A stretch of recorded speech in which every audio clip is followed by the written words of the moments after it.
my lane fast, call it high speed. I've been working hard, yeah, I've been working nightly. If you think you'll win, nah, likely. I be taking shots, yeah, cold-blooded, icy. Watching numbers grow is what I call sightseeing. In the front row, run it up when they hype me. The following grows, they know how to ignite me. Call me CEO, I've been running right, see. And I ain't playing games, I create my own lane, making pleasure out of pain, turning losses into... What is up, Steelers Nation? How's it going? It's finally game day, or for preseason. The kickoff is finally here. Man, it's been a long time waiting. Training camp has gone finally, well, it's still going on, but the anticipation has been building significantly since the start of training camp, and the day is finally here. I had a podcast out for Behind the Steel Curtain that aired out today called The Season of Change, and that's definitely what this season is for the Pittsburgh Steelers. The Pittsburgh Steelers are going to kick off a season of change. You know, everything from quarterback to the general manager to the name of the field is now different. And so there's going to be some battles going on tonight that I'm looking forward to. There's going to be some players and positions that they're going to be new to that I'm looking forward to see. None bigger than the interior offensive line left guard position. You know, the Steelers want to get back into a running game, back into being a dominant running offense, and that starts up front. And, you know, I highly doubt that Najee Harris is going to play tonight. And so with that being said, Benny Snell, McFarland, Jalen Warren, Mateo Durant, they're going to get a bulk load of carries. And, you know, those guys aren't the Najee Harris, who has that kind of special ability. These guys are going to be dependent on their offensive line. And, you know, the Pittsburgh Steelers have 3 players, you know, that are in either a new position or new to the team on the offensive line, you know, starting at least for tonight. You know, at left guard, you have Kendrick Green, who is my, you know, underdog, sleeper, you know, upset winner of the preseason prediction, so to speak. I predict he's going to upset Kevin Dotson. Now, Kevin Dotson, I'm not sure if he's playing tonight. He's been injured here recently. However, I think he had like an ankle injury earlier on in the week. It'll be probably a game time decision.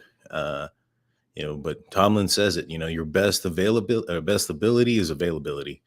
And so with that being said, you know, it's going to be a big game for Kendrick Green. And if he can open up some holes and open up some running lanes for these backup running backs, that's going to look very well for him.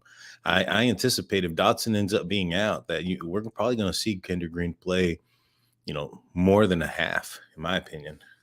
And so that guy right there, that's my biggest, you know, sleeper. And the reason why I think he's going to be an upset winner is that the Pittsburgh Steelers love an interior offensive lineman that can pull. You know, whether it was DeCastro, you know, Alan Faneca, or even Marquise Pouncey, who Kendrick Green was kind of drafted to replace. You know, all those guys were interior offensive linemen who can move, who can pull. You know, we've got Mason Cole from in free agency from the Vikings. He's more of an anchor type of guy. He's not really a physical or an athlete or athletic lineman that's going to be running down the field. And James Daniels on the other side, I saw him in training camp. He has knee braces on both sides. I don't foresee him being out in the open like that. He's going to be also a people mover. Kevin Dotson's a people mover, you know, big, strong anchor guy. Right now, the Pittsburgh Steelers don't have an interior offensive lineman outside of Kendrick Green that has that ability to push or pull and run down the field and block an open space. I mean, if you go back to last season, when Kendrick Green was a center, there was many a times where he was down the field, he was in front of the screens, he was pulling in front of wide receiver screens. And, you know, now that he's not having to worry about snapping the ball, he might be able to find himself not so much on the ground because of over aggression due to having to snap the ball and then jump to one side or another. So his ability to pull, his aggressiveness, I think that's going to give him a leg up. Also, not to mention that he is a natural left guard compared to um, Dotson, who, his entire career prior, or his collegiate career, high school career, was at the right guard position. And so, with those things being said, I don't think I think that that's going to be a very big matchup and a battle to keep your eyes out on. If Kevin Dotson doesn't show up due to injury, don't be surprised if, Kenny Green seizes this opportunity and becomes something. And so, I want to say hello to a couple of folks out there in the live chat. We got Jared Devil, Lou Dutridge, and Steelers fan. Thank you guys for always coming on board. I appreciate that. If y'all have any questions, please ask away. But until then, I'll kind of go back into what I was saying. So with the left guard battle position, that I'm interested in that player and position significantly, but also, the new center, the new right guard, the entire interior offensive line is new. I'm not going to anticipate that the Pittsburgh Steelers are going to blow the Seattle Seahawks off the line right away.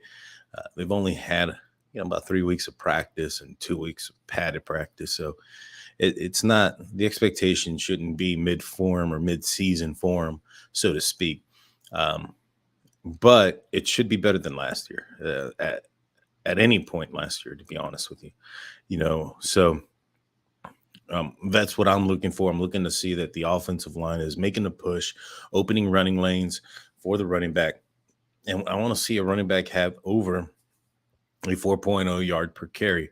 If the Pittsburgh Steelers can do that tonight, then I think that would be if the Pittsburgh Steelers can do that tonight, I think that'd be a good move in the right direction.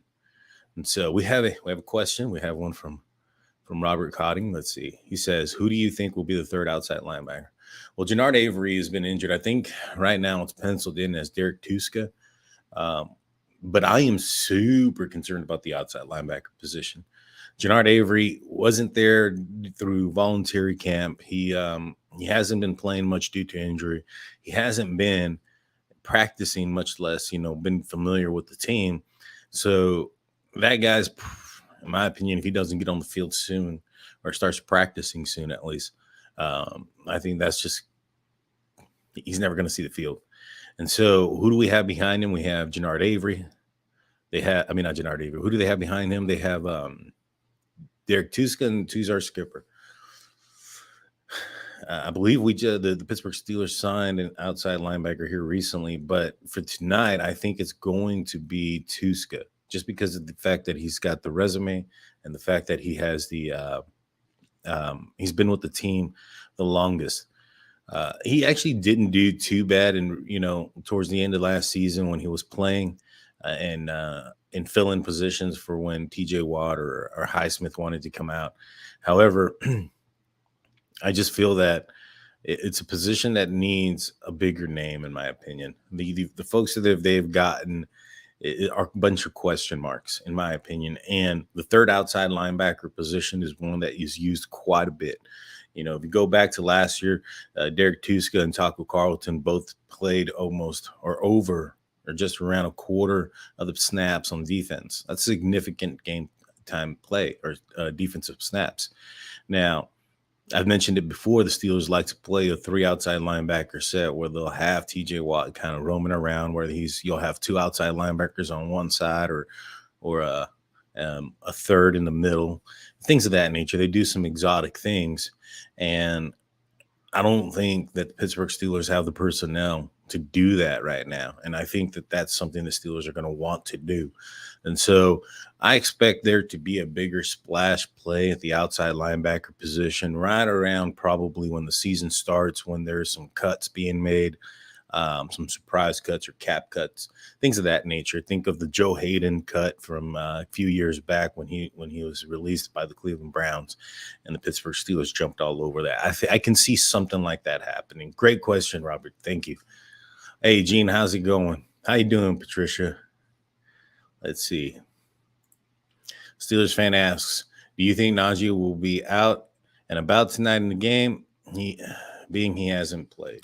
No, I don't think that Najee Harris is going to be playing today. He had a Miles Jack stepped on his foot about a week ago, or a little bit over a week, and in that time he's had, I think, only a couple practices. He hasn't been a full go. The Pittsburgh Steelers are kind of limiting him and being careful with his usage, probably because they know of the amount of use he's going to be getting in the regular season. There's no need to put that wear and tear, so to speak, on the tread in a meaningless exhibition game. With that being said, though, I do believe that there is such a thing as getting game shape ready, and a running back needs to get hit a little bit. So I don't foresee him being in this game, but I do anticipate him playing in the next one, or potentially, if not that one, the third preseason game. Last season, the Steelers used they had 4 preseason games because they had the Hall of Fame game, but they used, if you were to take that Hall of Fame game out, they used their second game of the preseason as their quote unquote curtain call or whatnot. What they played their starters the most, and in the third preseason game, that's when Haskins played pretty much the entire game. And so if the Steelers follow that format, then I can see Najee Harris playing next week. Now, majority of the NFL used the last season, at least, they used the third preseason game as their current call game.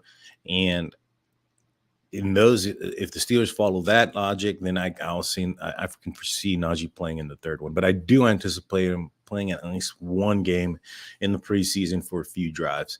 Great question. Let's see, what else do we have? Steelers Freak says, will Canada be calling plays from the booth or the sideline? I think he's still going to be calling plays from the sideline until we see otherwise. I don't think that his play on the side or his calls from the booth. I think he's going to be calling plays from the booth, not from the sideline. I don't think that his play calling is from the booth had anything to do with the personnel that we had last year, or the quarterback position of last year. I just think that's more of a preference from him. And if that's his preference and that's how he likes to, wants to be able to see, get a bird's eye view of what's going on, then I don't foresee him changing that unless the Steelers are struggling significantly. And Tomlin forces him to, but I'm not sure if that's something that Tomlin has done in the past. But I think that's more of a perspective. Great question, though. Let's see. We have Lou Dietrich said, I can't wait to see Teague hit the hole. Now, how many and who running backs you feel will make the roster? Well, that's a good question. I've had this debate with Nathan Truesbury. I'm sorry about that, Nathan, if I butchered your last name. We've gone back and forth as far as the backup running back position.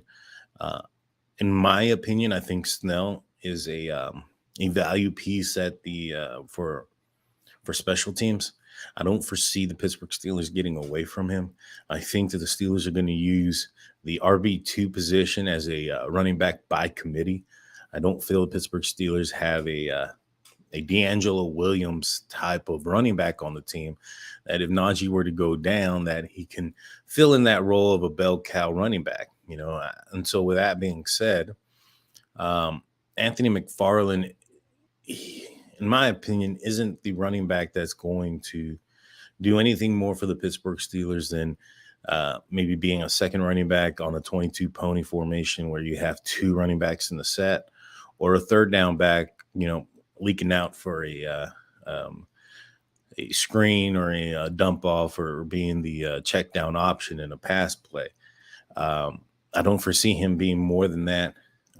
Benny Snell, I don't foresee him being more than a power back that can get you, 1 or 2 yards here and there. Now, Benny Snell can be a running back, in my opinion, that can be a bell cow, but with Najee Harris there in front of him, he's never going to get that opportunity to get the rhythm and everything else going. So maybe he could be an option if Najee goes down, but he's not the same style of running back that Najee is.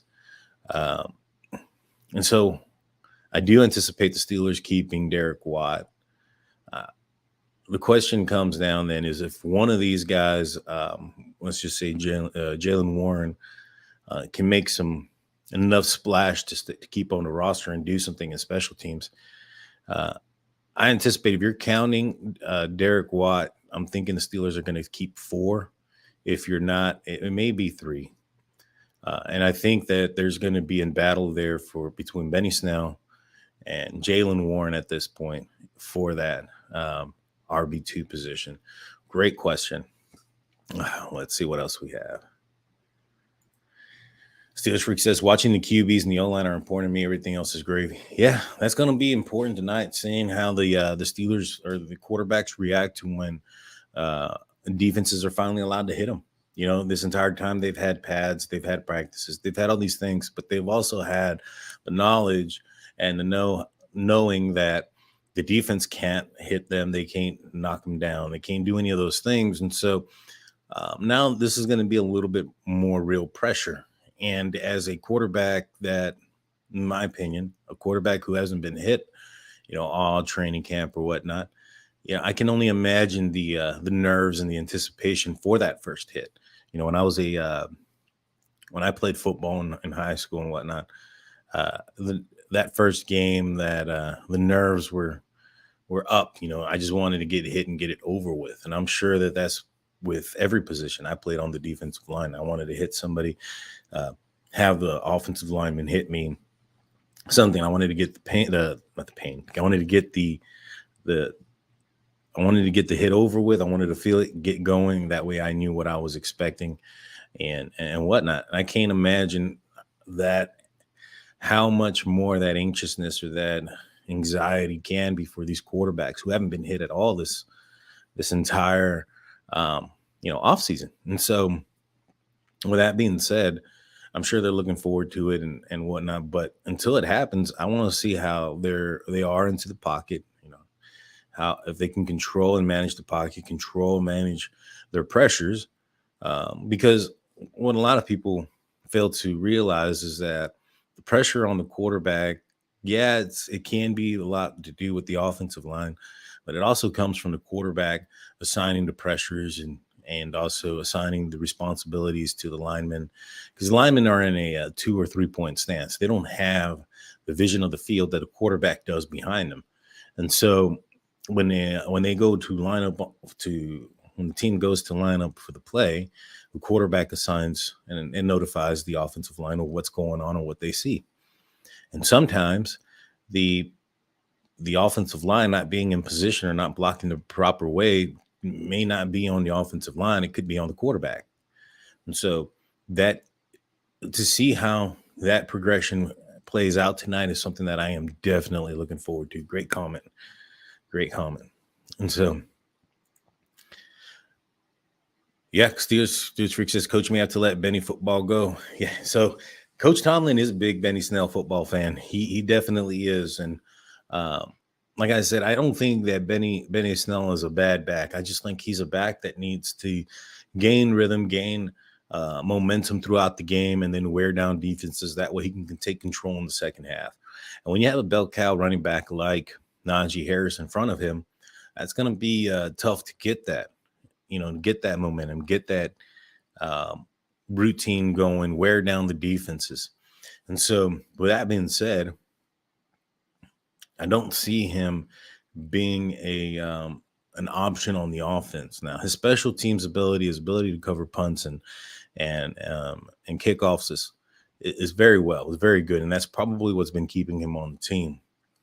But if Jalen Warren can show that he can do something similar, that's where he can get bumped off, and that's where we can see it change. But I'm excited to see that. I can't wait for tonight's game. On the defensive side, I'm excited to see that interior defensive line. I don't anticipate TJ Watt playing. I don't anticipate Cam Hayward playing. And so I'm really looking forward to seeing Loudermilk. I'm really forward to seeing DeMarvin Leal. Those two guys are guys that I want to see where are they going to be lining up, if they're going to be lining up on the defensive end or the defensive tackle or nose. Those are going to be questions that I'm looking forward to seeing. And I want to see how they are able to stop the run. Last season, the Steelers played Seattle and their running back torched us up in the second half. And so I'm hoping to see that how our defense can manage that and can control the running game. Now, yes, it's preseason. It's going to be vanilla. It's going to be, plain Jane, so to speak. But physicality is going to be there. Um, who's going to be moving the trenches? Which line is going to be moving those trenches and stuff like that? You're going to be able to see and dissect that, and I am, for one, looking forward to that. I can't wait, guys. It's been a long time coming. I'm excited, and before I go, I want to talk one last topic, and it's going to be on the quarterback position.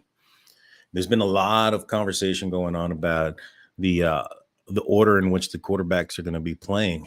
And, Mike Tomlin came out saying that Mitch Trubisky is going to be the starter and that the rest was going to fall in line with how practice has been going. Now, if you look at the training camp in its totality, then that would probably be Mitch Trubisky, Mason Rudolph, and then Kenny Pickett. However, in recent weeks and week and a half or so, Kenny Pickett has been swapping with Mason Rudolph on the 2s and the 3s. And so there's a possibility in some to believe that maybe perhaps Kenny Pickett should get that second rep or that second, be on the second team, given the fact that the Pittsburgh Steelers know Mason Rudolph. They know, they've had him in the building for 5 years now. There's not something that he's going to do that's going to surprise them. They're not familiar with Trubisky. They're not familiar with Kenny Pickett. And so I can see the argument where they move Mason to the third QB slot just to see how they go. And then I wouldn't be surprised if Mason starts, the third preseason game or the second one. But the other thing is, and how I've been kind of thinking about it was, Zach Wilson just went down. The Seattle Seahawks, who the Steelers are playing tonight, they have a question mark at quarterback. If Mason Rudolph ends up getting majority of the snaps, in my opinion, that might be to showcase him for a draft capital. I don't see a reason why Mason tonight in preseason game 1 should get majority of the snaps outside of a potential draft possibility. Tomlin stated that the second string offense, or the team 2, is going to come in the second quarter, bleed into the third. And so if the second team quarterback gets majority of that snaps, the only way I see Mason getting those snaps is if they're showcasing him. I really don't think that the Pittsburgh Steelers have given him a fair opportunity to be the number 1. They haven't really opened up as a QB battle 1. They've said it. They've mentioned, oh, yeah, we're going to give him the opportunity. But I've been, as a fan of the Pittsburgh Steelers, I have come to find out, believe more in what they do versus what they say. And when you look at the depth chart and you see slashes at the left guard position with Kendrick Green and Kevin Dotson as a starter, you see a slash at the middle linebacker position with Robert Spillane and Devin Bush. There isn't one at the quarterback position. That leads me to believe there isn't a battle. There really isn't. And the Pittsburgh Steelers haven't done anything up to this point to show, to prove that there is a battle. I think they've let, Mason Rudolph run with the ones, maybe a handful of plays. And that's really pushing it. I think it's one day that he got an opportunity to run with the ones. And so I just feel that it's not going to be, in my opinion, it'll be a huge, clue as to what the intentions of the Pittsburgh Steelers are going to do with Mason Rudolph come tonight when he does play, if he is the second guy or the third guy, in my opinion. But like Jared Devil says, may the best quarterback win. I completely agree. May the best QB win. And watching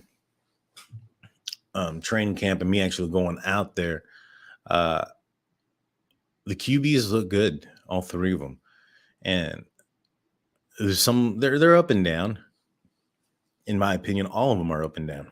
Now, if you look at just the stats, it shows that Mason Rudolph's been, the most consistent, so to speak, and maybe has the most touchdowns and this and that. But the stats can be manipulated, so to speak, as far as It doesn't say the whole story. Let me go. That's probably where I wanted to go with that. It, he's not in the manner in which Mason Rudolph plays. The margin of error is extremely small, right? You can't have a penalty, you can't have a dropped pass, right? Because Mason Rudolph very rarely does he push the ball down the field. He's more of the methodical, drive the ball down the field and take the game into, take the time off the clock and this, that, and the third. However, if you're getting some drop passes or you find yourself with a false start or a holding penalty, he's not that's basically drive killers. He doesn't extend the play in the manner in which Mitch Trubisky does or Kenny Pickett does. And it's fairly obvious early on and even in training camp that that's been his play this season and the seasons in the past. And so with having such a margin of error or a play where your margin of error is so small and you have a team that's so young and inexperienced, especially in the skill positions, it's not going to lead. It's not a formula for success, in my opinion. Now, that being said, it's not saying that, having a gunslinger back there and just being careless with the ball is what the Steelers need. No, not at all. But what Mason has shown, in my opinion at least, is that he's consistent and he's very safe with the ball. And he's not going to lose you games. And that's exactly what you're looking for in a backup quarterback. And number two, now, the Pittsburgh Steelers signed Mitchell Trubisky, this offseason, and he's a quarterback that the Steelers have signed up till next year. His contract isn't one that guarantees him the starting position. In fact, it's one that would be more aligned with a backup quarterback in this league today. So, in my opinion, there shouldn't be any, politics that would put a player in a position, even if there's a player behind them that might be better talent-wise, just because of the contract or the stature or the status of the player, like there was with, Ben Roethlisberger or anybody else who may have, whose play may have deteriorated towards the end of their career and maybe a backup player was better than them. And so it is what it is. I just feel that with this scenario tonight, I think that the Pittsburgh Steelers know what they have in Mason Rudolph, and nothing against him. I really hope he does very well. I truly do, whether it's in Pittsburgh or elsewhere. He also doesn't fit the scheme in which the Steelers run as well. And so I just feel that if the Pittsburgh Steelers are going to be showcasing him, given all that being said, he doesn't fit the scheme. They know what they have. It's probably due to the fact that they're going to be putting him out as draft capital, so to speak. Let's see. Steelers Freak says he has a theory that it depends on how well Kenny plays and how well the O-line plays. That would decide he'll put Mason on eBay. Yeah, that's true. That is true. If the O-line does play fairly poorly and the Pittsburgh Steelers need a quarterback that can get the ball out fairly fast, similar to what we had last season with Ben Roethlisberger, then Mason Rudolph definitely is that guy. The other guys do not get the ball off as quickly as Mason does. They're not as decisive, and so that might be what leads to Mason, making the team. But like I said, if he does, I'll be rooting for him. If he ends up winning the QB1, I have a Mason Color Rush jersey that I'm itching to pull out because it has not got its full use like I wanted it to. And so I'd be happy with whoever wins. I just think that the trajectory and then all of the other quarterbacks is in the right direction. I feel that if they can continue that trajectory, they're going to pass Mason Rudolph by the time the regular season starts. Let's see what else we have on here. Lou has a question. Let's see. Devin Bush still have it, or is he a serviceable player, or is he just a serviceable player at this point? Well, with Devin Bush, that's a good question. So last year, he was in for, due to he was back off of an injury, an ACL tear. That was a very serious one.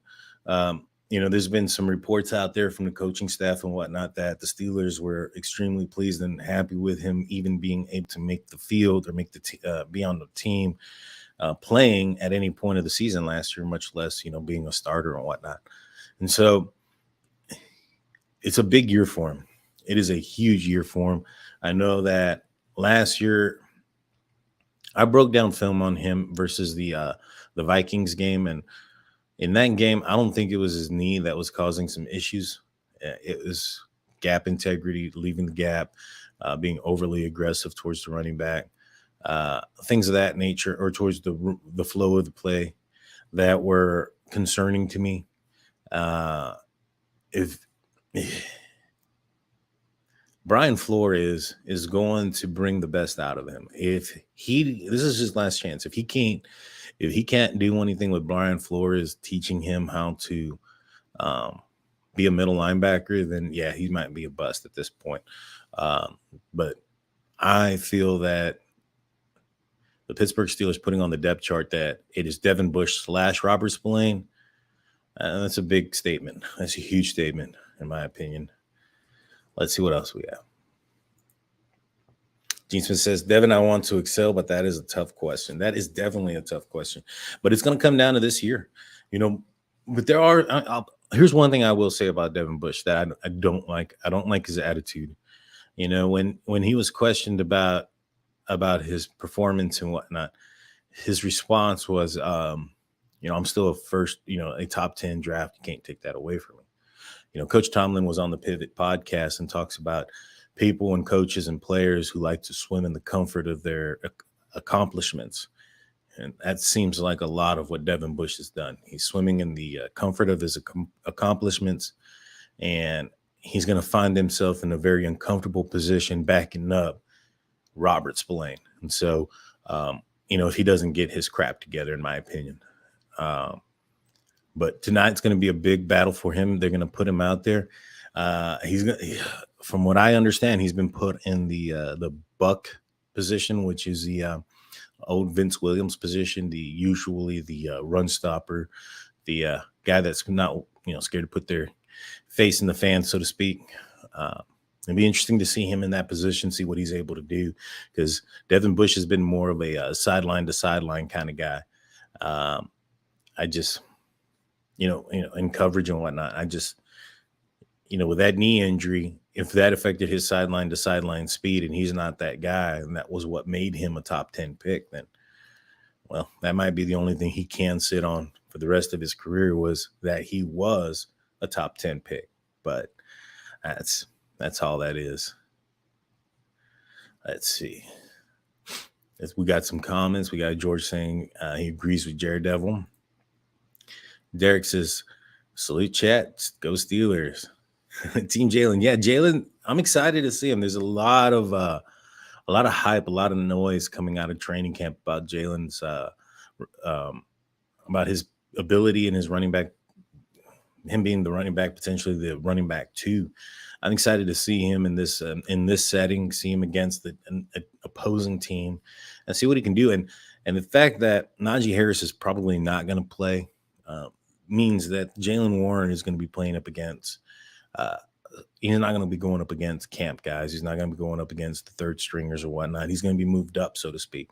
He may not be on the first team. I think that's going to be Benny Snell, but you might see Jalen Warren mixed in with the first team. You might see him mixed in with the second team, play majority of the second team snaps. That's good for him, because if Najee Harris was playing tonight, and he would be in the third quarter, fourth quarter, playing with the third strings and with the camp guys. And so this is his opportunity. This is his moment to seize it, and hopefully he does so. Let's see. We have one more comment by Michael O'Malley. Whoever gets the job done will play. The season is exciting. Can't wait to see these young players actually play. I 100% agree. I cannot wait for tonight to kick off.